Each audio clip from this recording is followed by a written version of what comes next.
If you've ever felt inexplicable anxiety, paralyzing self-doubt, or a profound sense of loneliness and unnamed pain, know this: I've been there. For years, I searched relentlessly for answers and peace externally, through countless advice courses and relationships. But the more I searched, the more lost I felt. Until one day it hit me: the root of all my struggles wasn't out there, but deep within, in the parts of myself I'd rejected and suppressed. The journey I want to share with you today isn't some dry theory. It's the path I walked, guided by the profound philosophies of Carl Jung, to master what he called my shadow. And I truly believe it's the only way to achieve genuine emotional resilience and find true inner peace. This is a free course, no fluff, no academic jargon. It's a direct dive into the heart of what might be troubling you. If you're ready to confront and transform, then you're exactly where you need to be. So what exactly are we going to explore in this course? You'll gain a clear, practical understanding of what the shadow is, and crucially, how it silently shapes your feelings, your thoughts, and your impulses. You'll finally discover why so many of those emotions you can't control, those sudden outbursts of anger, anxiety attacks that come out of nowhere, unexplained sadness, or that chronic guilt, don't actually arise from external situations. No, they stem from unresolved conflicts deep within you. And here's the crucial part: you'll learn how to face all of this, not with superficial positive thinking techniques or quick fixes that leave you feeling hollow. Instead, we'll dive into a real deep and truly transformative method. This approach is rooted in over a century of profound psychological insight, teaching you how to confront the most hidden parts of your psyche and integrate them. This isn't a video for passive consumption. Okay? It's an invitation to active participation. Pause when you need to take notes, go back and re-watch concepts.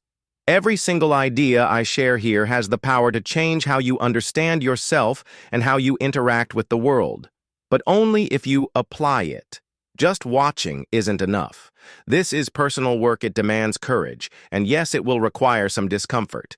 But I promise you, on the other side of that discomfort lies the emotional freedom you've been seeking. So let's dive into the core concept. The shadow. Carl Gustav Jung gave this name to the sum of everything you reject, repress, or simply refuse to acknowledge in yourself.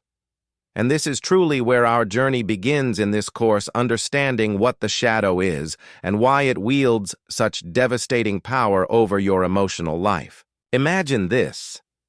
Since childhood, you've been taught by your parents, by school, by society, about what's acceptable and what's not.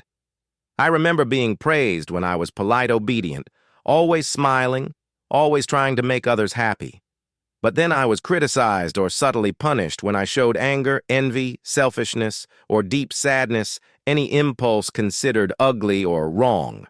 And like every child, I quickly learned certain emotions and behaviors needed to be hidden away, pushed into a dark corner of my psyche. This is exactly how my own shadow, and likely yours, was born. But what happens to everything that's been repressed? It doesn't just vanish. On the contrary, it remains alive, growing in the unconscious, silently shaping your reactions, your thoughts, your feelings. The shadow is the accumulation of all these denied aspects of your personality.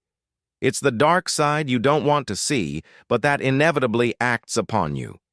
Think about it: that inexplicable anxiety, often an indirect manifestation of the shadow. That lingering depression, a buildup of unprocessed emotions trapped in the darkness. Those explosive bursts of anger, the desperate cry of repressed parts that can no longer be ignored. And self-sabotage. That's often an internal attack from the shadow itself against your conscious goals. The shadow isn't inherently evil, by the way.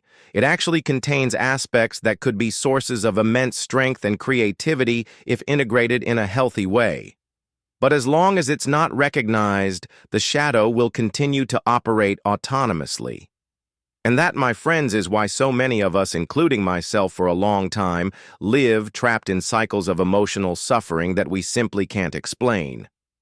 We feel overwhelmed by uncontrollable emotions, by self-destructive impulses, by patterns of behavior that repeat like an endless nightmare.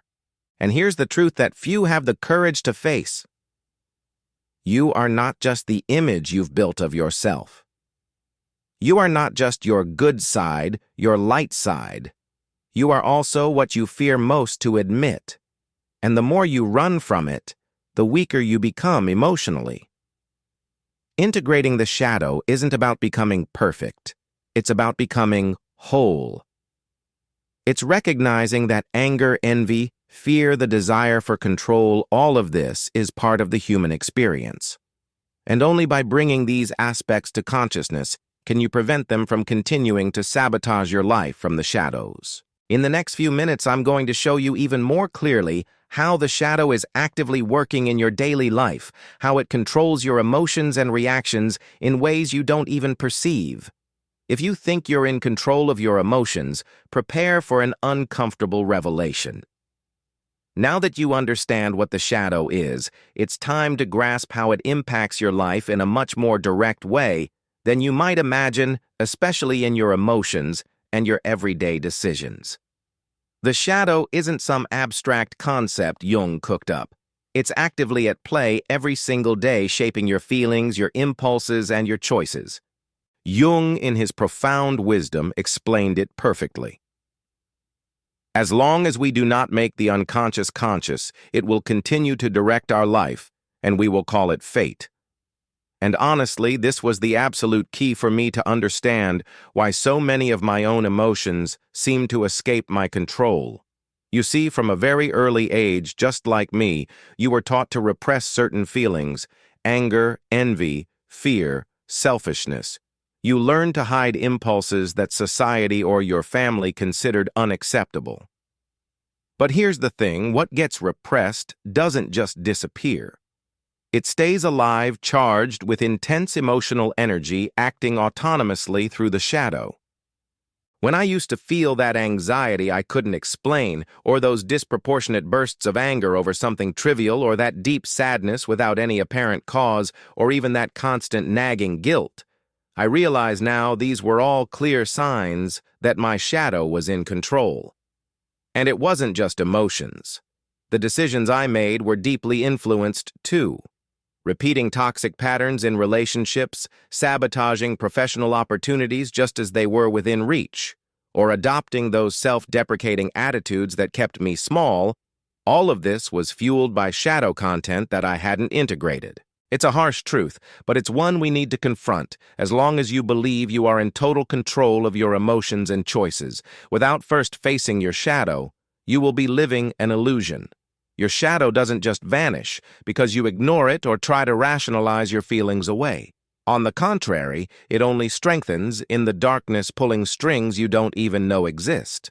But here's the good news, and believe me, it's real. There is a way out of this cycle, and it begins with awareness. Identifying the patterns of the shadow is the very first crucial step to regaining emotional control and truly becoming the resilient whole person you were meant to be. But here's the thing I realized: just knowing changes nothing. What truly transforms you, what transforms us, is practice. And that's exactly why I created my new guide, Dialogues with Your Inner World. This isn't just another ebook you read once and forget. It's a 30-day practical path filled with simple, yet incredibly powerful daily exercises that you can do in just a few minutes each day. You don't need hours of free time. You just need consistent daily commitment. Every exercise is designed to help you connect with your unconscious and start integrating your shadow in a consistent, practical way. This guide is the perfect complement for anyone who's exploring these concepts, like those who might have read my previous work, Beyond the Veil. If Beyond the Veil gives you the map, Dialogues with Your Inner World is the day-by-day path to help you apply this knowledge in real life. And listen, it's currently available with a special launch discount for a limited time. If you're truly committed to doing this work, don't put it off. Click the link in the pinned comment below and get your copy right now. Start your practical journey of transformation today. Now, to truly understand how the shadow maintains its control over your life, it's essential to comprehend the role of something else Jung called the Paka persona. that social mask you've built unconsciously sometimes to survive and adapt to the world. Jung described the persona as a system of adaptation or relationship with the external world. In simpler terms, it's the image you present to be accepted, respected, or loved. It's not who you truly are, but who you've learned to appear to be. I remember this so clearly from my own childhood. I quickly learned that certain behaviors generated approval, while others led to criticism or rejection. Naturally, I started emphasizing the pleasing aspects, being the good kid, the strong one, the people pleaser, and meticulously hiding those parts of me that weren't deemed acceptable. Over time, this adaptation crystallized. You start wearing this persona-like armor, an idealized version of yourself that you carry into your relationships, your work, and your social life. But here lies the profound problem, and it's something I struggled with for years.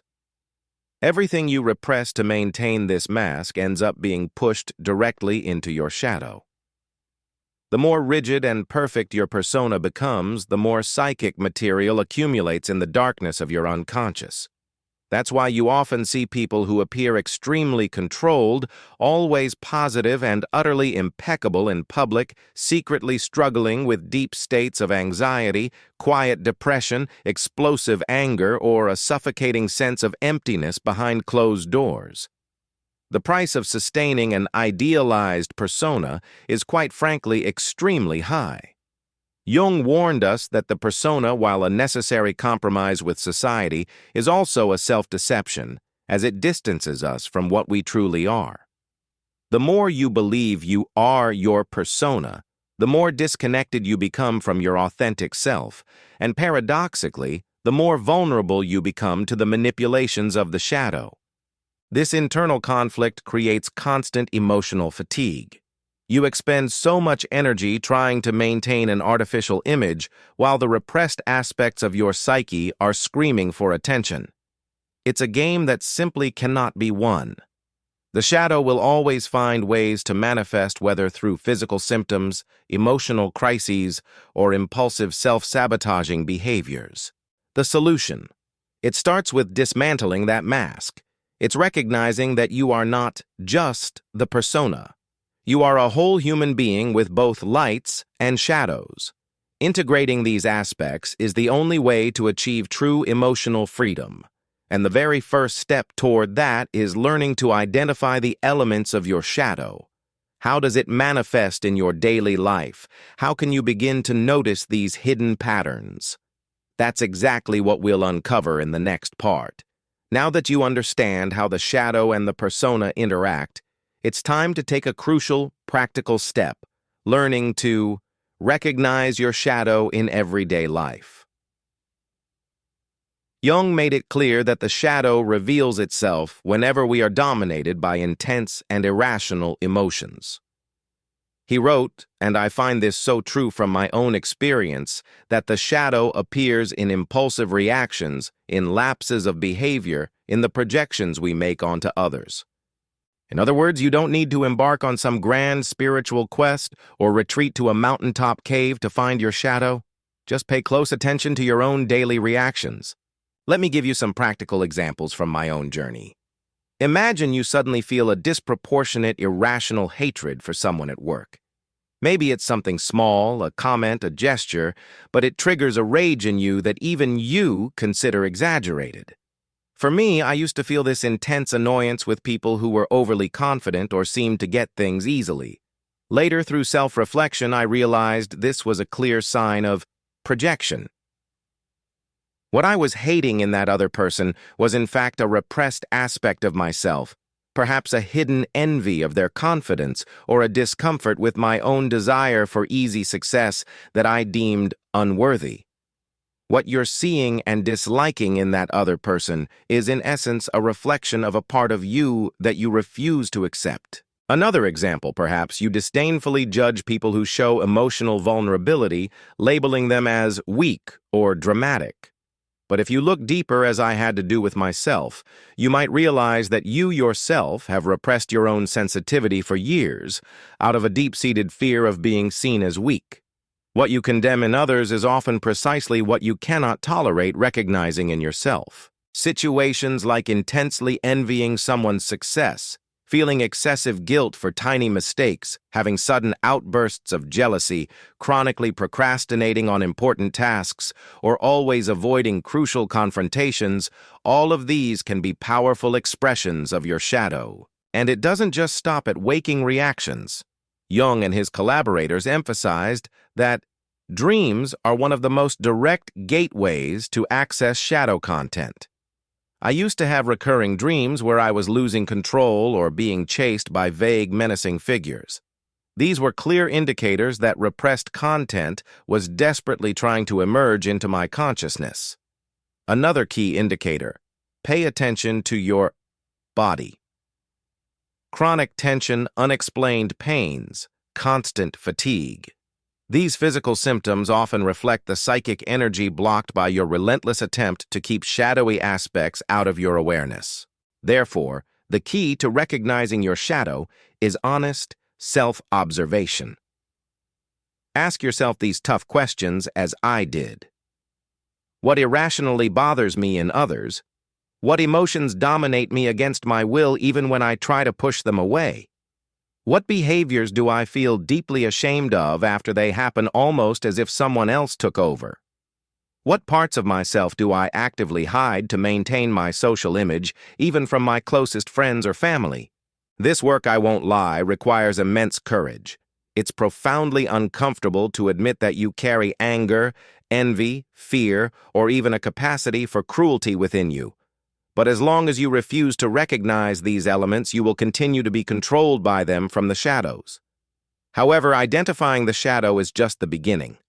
The next step, and often the most challenging, is to consciously confront it. And for that, it's absolutely essential to understand how the process of confronting the shadow actually works, which we'll explore in the next part. Recognizing your shadow is an essential first step, but true transformation happens in the confrontation. And here, Jung was absolutely categorical. There's simply no way to avoid this stage if you truly wish to become a whole individual. He warned that individuation isn't achieved by denying the shadow, but by confronting it with courage. But what does that actually mean in practice? First, it's about accepting that this process is uncomfortable, and honestly, it's inevitable. You don't choose whether you'll face your shadow. The only choice you have is whether you will do so consciously or continue to be manipulated by it. When I first started bringing those dark contents to light, intense emotional reactions surfaced: guilt, shame, fear, even deep-seated anger. Many people give up right here, retreating back into the comfort of their persona. But it's precisely at this moment that the real work begins. Let me give you some practical examples from my own journey of confrontation. I realized I felt this nagging envy towards colleagues who achieved significant success. My initial impulse, of course, was to deny it, to rationalize it. Oh, I don't really care about that.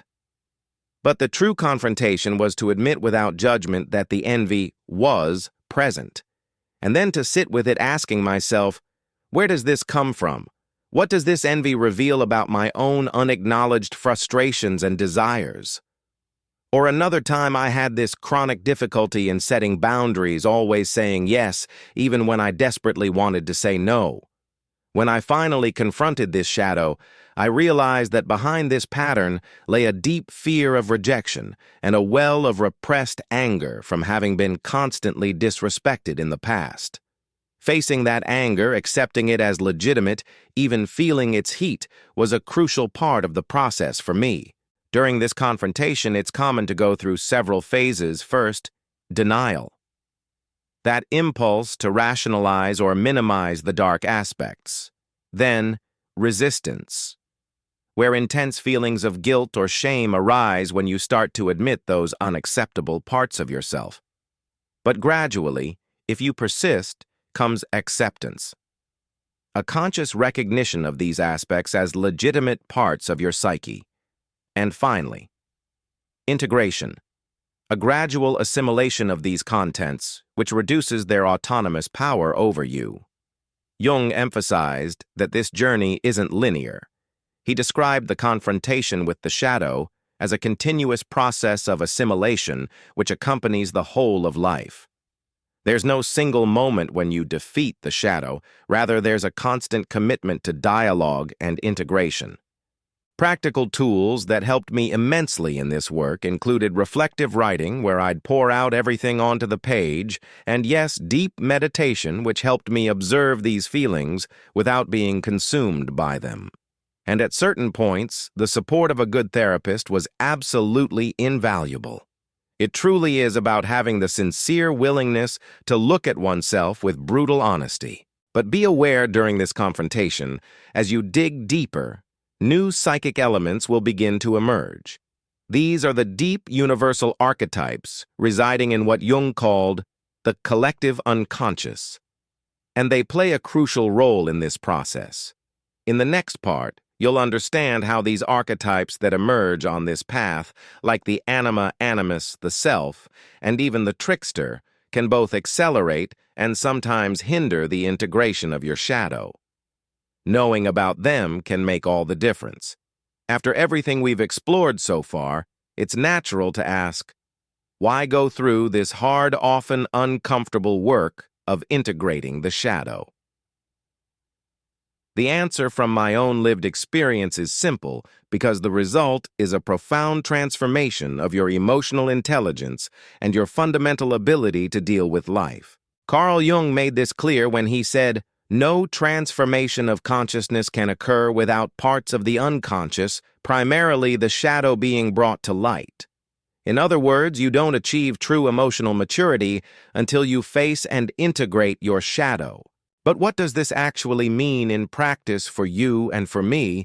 Imagine someone like my past self who spent years struggling with sudden explosive outbursts of anger. Before this work, those outbursts would control me, leaving me feeling guilty and powerless. After truly beginning to integrate my shadow, I didn't become a passive or indifferent being, far from it. Instead, I began to recognize anger as a legitimate emotion. I learned to acknowledge it, to understand its root, and then to express it consciously and proportionately rather than letting it hijack me. That right there made me emotionally stronger, more whole. Or consider another example from my life, a period when I suffered from intense social anxiety. Before working on my shadow, I would avoid social situations altogether, paralyzed by an irrational fear of judgment. By integrating the shadow aspects related to my deep insecurity and my overwhelming need for approval, I gradually, step by step, began to expose myself to these situations with a newfound sense of self-confidence. It wasn't about erasing the fear, but about no longer being controlled by it. These changes happen because by integrating the shadow, you reclaim vital parts of your psyche that were dissociated, pushed away. This releases an incredible amount of psychic energy that was previously consumed in repression in the constant effort to keep those parts hidden. As a direct result, you become more authentic. You begin to act in a way that is far more congruent with who you truly are, not just to maintain a superficial persona for others. More emotionally resilient. Intense emotions no longer dominate you because you recognize them as legitimate parts of your being, not external threats. Less reactive. By recognizing your own triggers and understanding their shadowy roots, you stop projecting onto others what is truly yours. You break free from those automatic, painful reactions. More whole. You learn to accept yourself as a complete human being with both your lights and your shadows, which generates a profound, unshakable sense of inner peace. Jung put it beautifully. The acceptance of the dark side of oneself strengthens the individual as they begin to relate more honestly and consciously to life. People who reach this level of integration become truly, emotionally unshakable.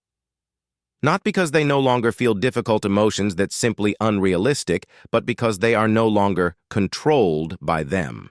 They live with a sense of presence and stability that is incredibly rare in a world where most still flee from their own shadow. But how do you apply this constant deep state of awareness in your everyday life? How do you train your perception to keep the shadow integrated without falling back into old unconscious patterns?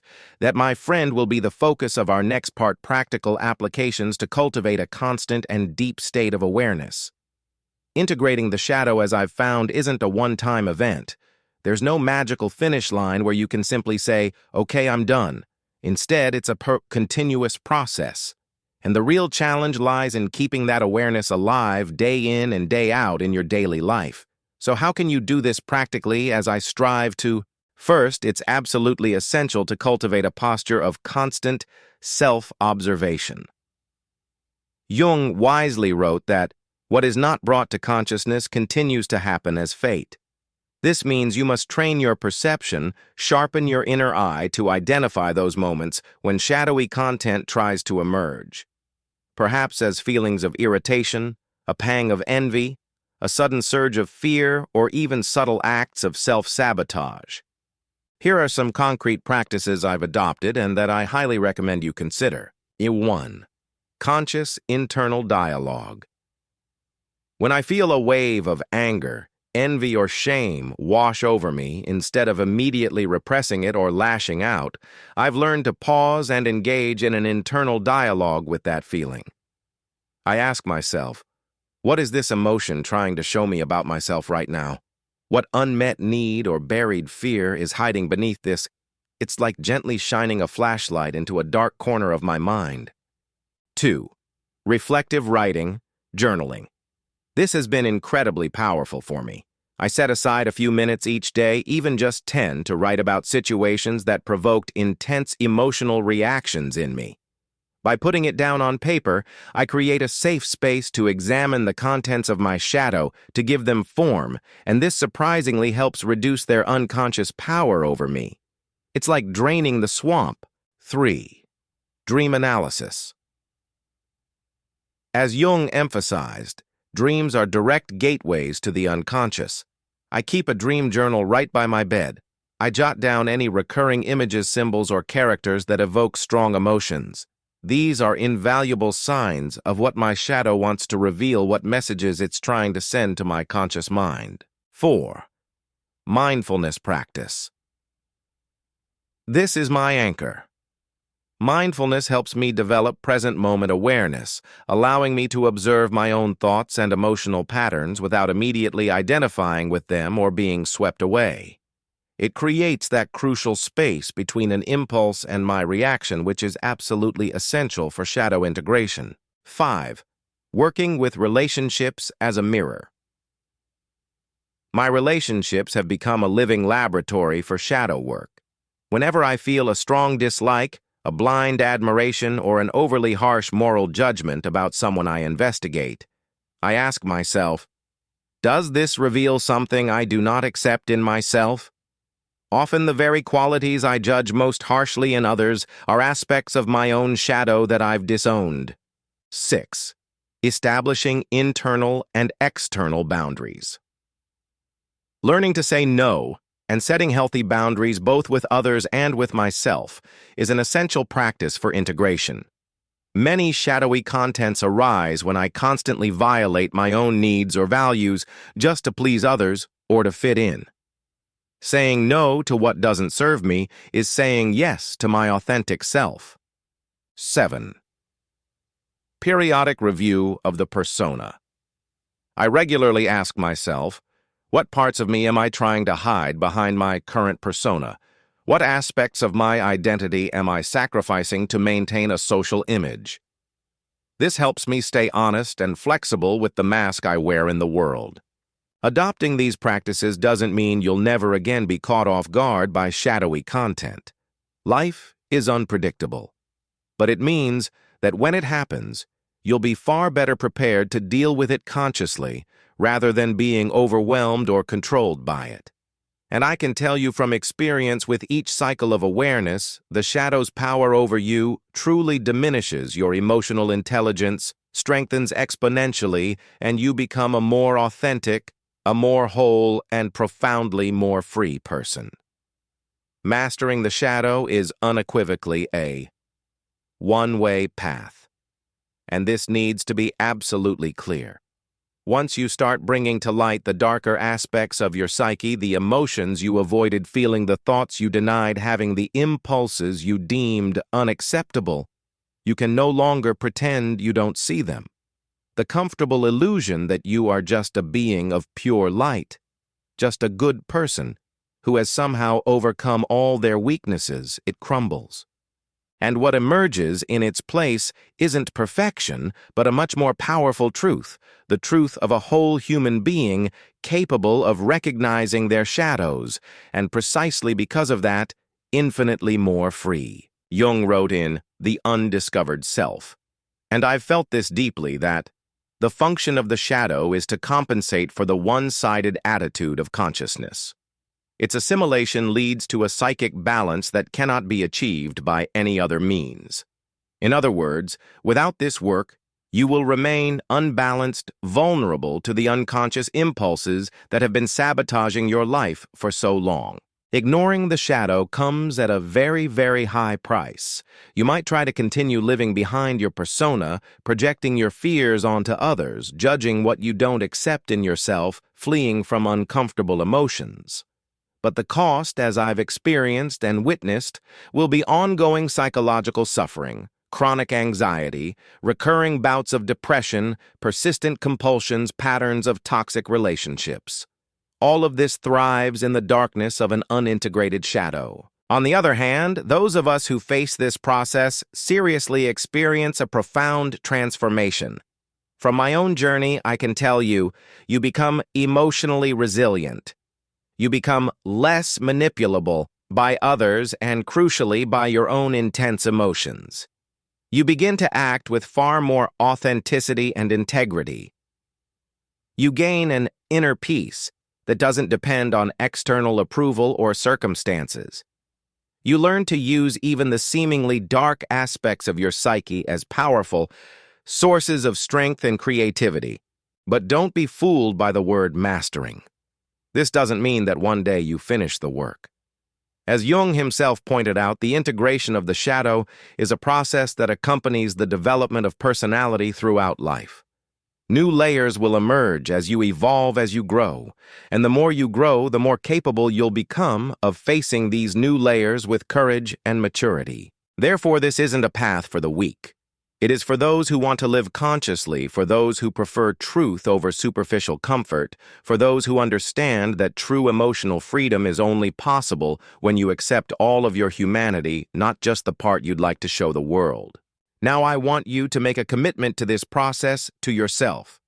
In the comments below, right now, write, "I am willing to face my shadow." Just that. Putting this into words is a symbolic and powerful first step to affirm your intention to continue this profound path. And if this video resonated with you, please don't stop here. Continue to the next video on the channel. It is an important part of your journey and will beautifully complement everything you've learned today. The shadow doesn't disappear, but you can become greater than it. Now move forward.